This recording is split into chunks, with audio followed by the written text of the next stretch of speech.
Hello guys, আপনারা কেমন আছো? আশা করি অনেক ভালো আছো। আমরা অনেক ভালো আছি।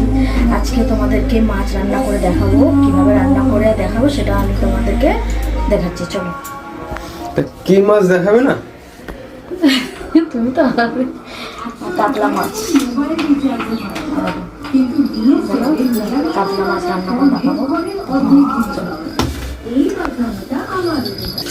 আর একজনকে দেখাচ্ছি যে মাছের রান্না করলে মাছের আওয়াজ পেলে মানে মাছের গন্ধ পেলে চলে এসছে। দেখো বুঝকো খেয়েছি এই যে চলো রান্না করবো আমরা তখন। এইখানে হলুদ নুন দিয়ে মাছটা ভালোসে মেখে দেবো, মেখে তেলে ছেড়ে দেবো, ছেড়ে মাছটা ভালোসে ভাজা হয়ে যাবে। মাছটা এবার তুলে নেব। এবার আলু ছেড়ে দেবো তেলে, আলুটা ভালোসে ভেজে আলুটা তুলে নেব। এখানে কালো জিরে দিয়ে দেবো, পেঁয়াজ দিয়ে দেবো, দিয়ে একটু নাড়িয়ে নেব। নাড়িয়ে তারপর এখানে পেস্ট আছে আদা বাটা, কাঁচা লঙ্কা, রসুন বাটা, এটা দিয়ে তারপর একটু নাড়িয়ে নেব। নাড়িয়ে তারপর 1 চামচ হলুদ দেব, 1 চামচ ঝাল লঙ্কার গুঁড়ো দেবো, 1 চামচ কাশ্মীর লঙ্কার গুঁড়ো দেবো, দিয়ে একটু নাড়িয়ে নেব। নাড়িয়ে তারপর সব দিয়ে দেবো, পেঁপে আলু দিয়ে একটু কষিয়ে নেবো ভালোসে। কষিয়ে একটু নুন দিয়ে দেবো 1 চামচ, দিয়ে ভালোসে কষিয়ে তারপর একটু টমাটো দিয়ে নাড়িয়ে নেবো ভালোসে। এবার ভালোসে কষিয়ে ঝোল দিয়ে দেবো, ঝোল দিয়ে তারপর মাছগুলো ভালোসে সাজিয়ে দেবো।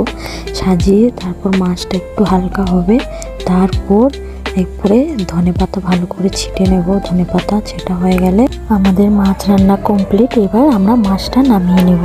মানে লাউ ভাজা আর মাছের ঝোল কমপ্লিট আমাদের। খাবার রেডি করে নিয়েছেন বউ আমাদের। চলো খেয়ে দেখি আজকে কাতলা মাছের ঝোলটা কেমন হয়েছে বাঙালি স্টাইলে। চলো খেয়ে দেখি দেখি এটা কেমন হয়েছে। আর লাউ ভাতের আমি খাই না, ওটা ভালো আমার লাগে না। তো চলো খেয়ে দেখি কেমন লাগে।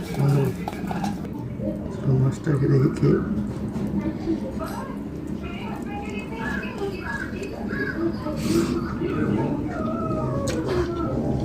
সুন্দর রান্না হয়েছে।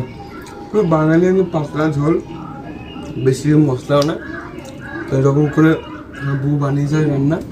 তো তোমরাও ভালো বানিয়ে বলবে কেমন হয়েছে। লাইক কমেন্ট আর ফলো করে দেবে। এরকম নতুন নতুন ভিডিও আসতে থাকবে। এটুকুনি বলার আছে, আর কিছু না। চলো টাটা, বাই বাই। আবার আসবো কালকে নেক্সট ভিডিও। টাটা।